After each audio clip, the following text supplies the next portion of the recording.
Today we want to share the best sourdough starter recipe so you can enjoy your sourdough favorites like pretzels and loaves of bread.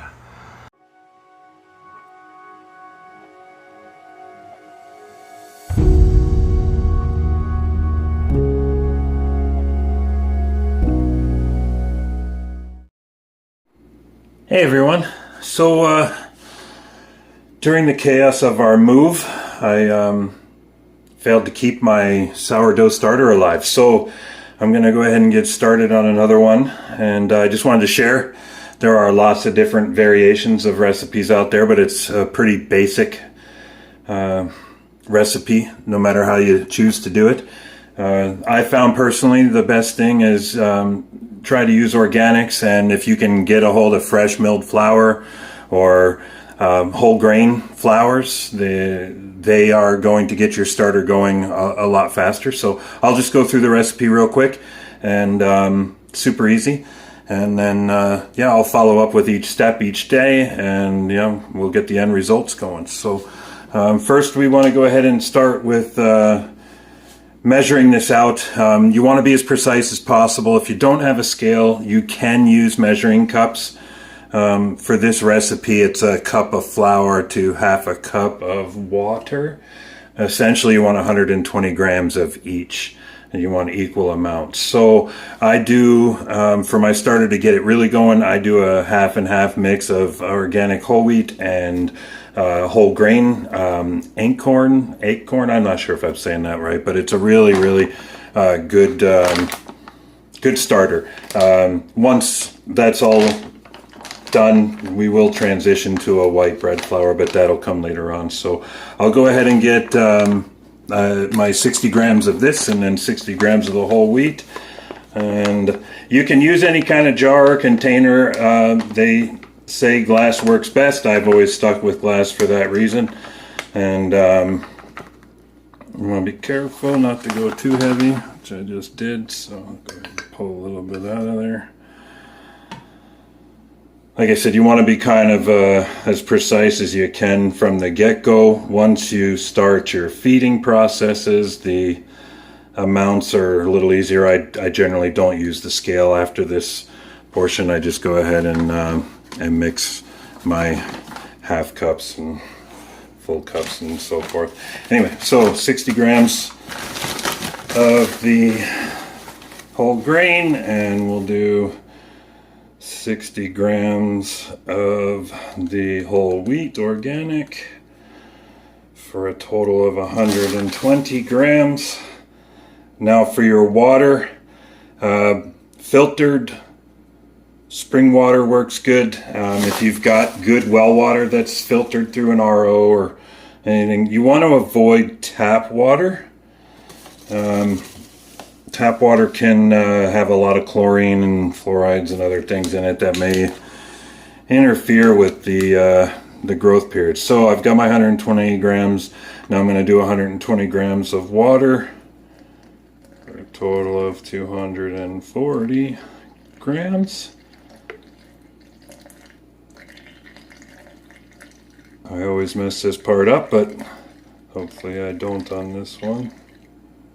Water goes up pretty quick. Small amounts will do. And they say not to use metal when you're doing this, so I just get a wooden spoon and give it a good mix. Turn that off now. And you want like a, I don't know, almost like a peanut butter consistency out of this thing when you get it all mixed up. Now, once you've got it mixed, it's going to want to sit for at least a day, most often 2 days. I like to let mine sit longer. The hungrier it is, the more productive it'll be when you give it its first feeding. So, also I live in a colder environment, so my house generally runs 70 degrees or colder and this time of year, and it just takes a little while longer for the yeast to develop when the temperatures are that low. So to get it good and blended, you don't want too many dry spots or lumps, you're good to go. You'll want to cover this with some plastic wrap or the lid that came with the jar, whatever the case. It doesn't matter. As long as you can seal it and keep the moisture trapped in there. In this case, I'm just going to use the lid that came with this peanut butter jar here. And then, yeah, let it sit on the counter. If you live in a colder environment, a trick I found is overnight especially, leave it in your oven with the oven light on, and the oven light will create a little bit of warmth and keep it going through the night. And then during the day, just stick it out on the counter near the oven. And yeah, don't stick it in direct sunlight. UV can be kind of harmful to the yeast. And yeah, after a couple of days, you should see it start to bubble.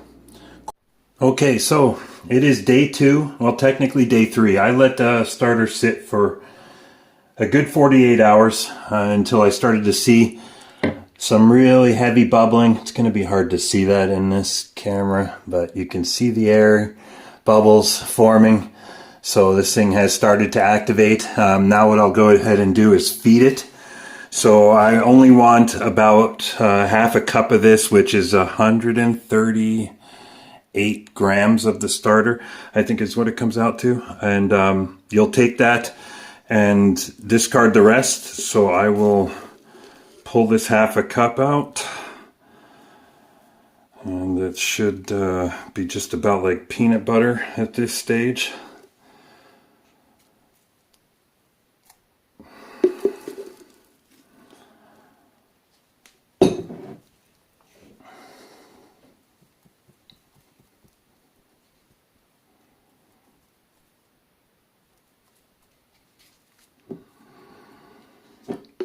And while you're getting this all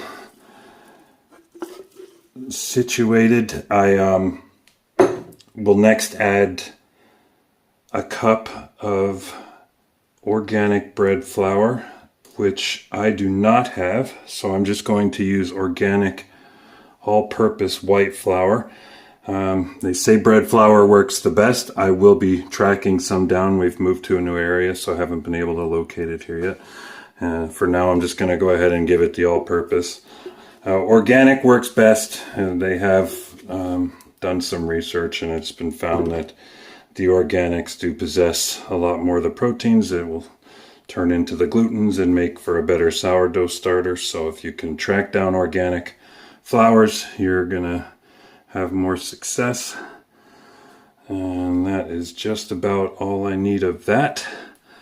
So I will go ahead and wash this other jar out real quick and then feed this one and put it all back in the jar, and I'll explain to you what happens next. Okay, we're back. Sorry about that. I realized as I started filming that I did not have a clean jar to transfer this to. So I now have my half cup of the starter, and I'm gonna go ahead and get that into this jar, hopefully not lose too much of it. I usually like to do all the mixing in the jar so that I don't make a huge mess. And if you got wide mouth jars, they work much better than this. I'm still in the process of unpacking and finding all of our stuff, so I do not have all of my jars unpacked yet. And anyway, when you get this in there, you'll go ahead and give a full cup of that organic white bread flour. Wheat if you like wheat. The fun thing about sourdoughs is you can kind of make them up however you like. I prefer the white bread varieties. I do a lot of sourdough pretzels is my go-to with this recipe, so I use a lot of the white flour. And yep, so I've got that in there now. I'll go ahead and get my scale on. Again, if you don't have a scale, you can use 1 cup of the flour and half a cup of the water.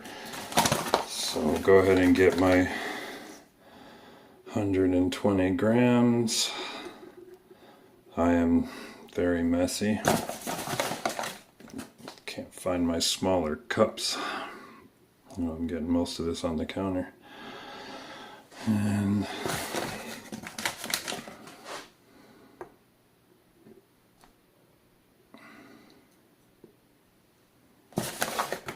almost there.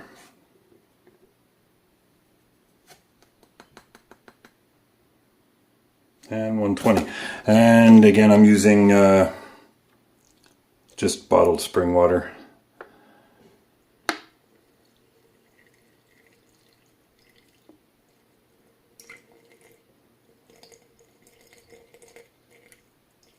Total of 240.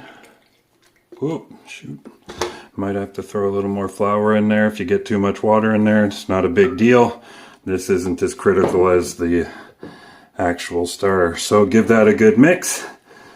And once again, you're going to leave this on the counter overnight or in your oven with the light on, and keep it anywhere between 70 and 85 degrees. And I have a trick. Well, a lot of people do this. I can't claim inventing it, but if you throw a rubber band around the jar at the level of the flour as it sits right now,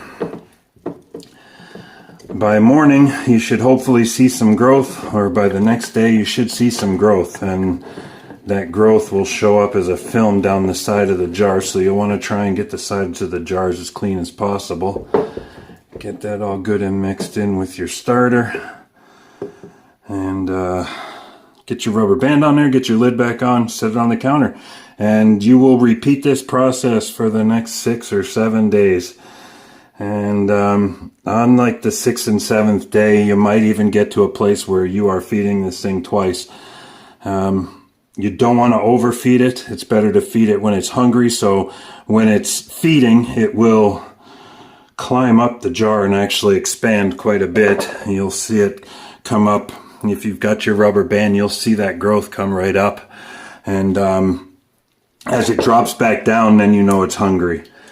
You don't want to feed it if it's still fluffing up high in the jar. It can kind of dilute the yeast and just kind of slow down the process. So you'll want to repeat that for 6 or 7 days, and on the 7th day you should be able to discard all but your half a cup of the starter and incorporate it into your recipe for whatever you're doing, whether it's a sourdough loaf or pretzels or whatever your pleasure is.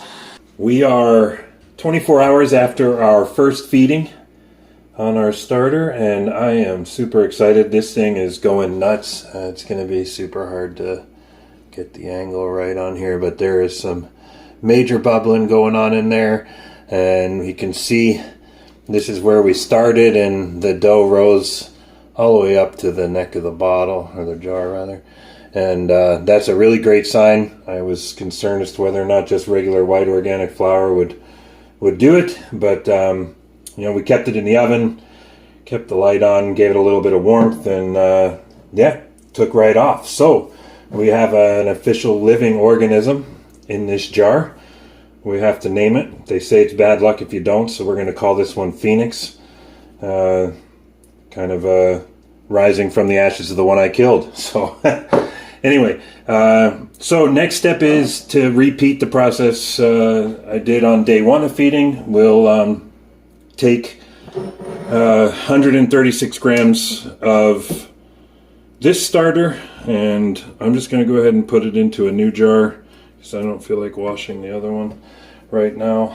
And yeah, so we'll get that zeroed out, and I am looking forward to making some pretzels with this delicious sourdough. It's already starting to smell sweet. That's one thing you'll want to get, is a nice sweet smell from it as it starts to ferment. And this is going to take a while, so I'm going to get messy with it. And after we get the 136 grams, I don't get super picky with the water and flour after this stage. I like to make sure I don't get too much of this starter in there, but I want enough so that the yeast is not overwhelmed by the feeding. So that's a little more than I wanted to do. Pull a bit out of there. And after tonight, you'll just repeat this process of 1 cup of flour and half a cup of water. And on day 6 or 7, you will maybe even see it rise and deflate super early in the day, depending on the temperature.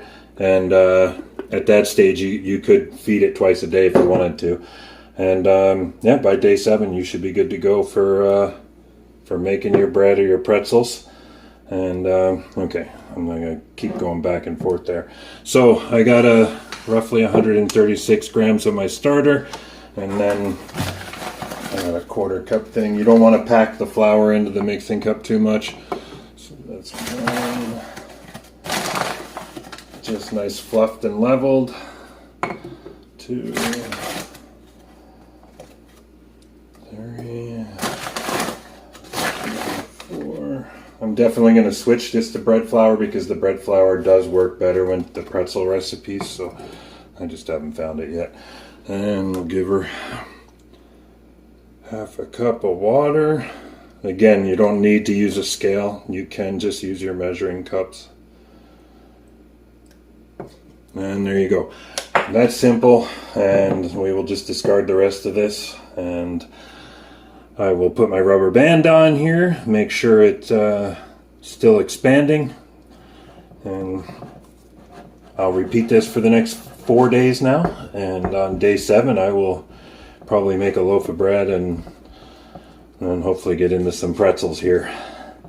And the great thing about the pretzels, even the breads, you can freeze them and hang on. So I usually make a huge batch, and then we put a bunch in the freezer, and you know, they're really good if you just take them out, let them thaw for a minute, put them in the oven, 350, 10 minutes, done. And you know, they're just as good as the day you cooked them. So one important thing you're going to want to remember is that if you're not using your starter regularly, you can just keep it out on the counter. Some people keep it in the fridge. If you're not going to use it regularly, the fridge will slow down the yeast, and it won't feed as aggressively, so you know, it will keep it a little bit longer, but you're still going to want to take it out of there at least once a week and give it a good feeding, and yeah, let it sit out for 24 hours at room temperature before you put it back in the fridge if you don't plan to use it for another week or so.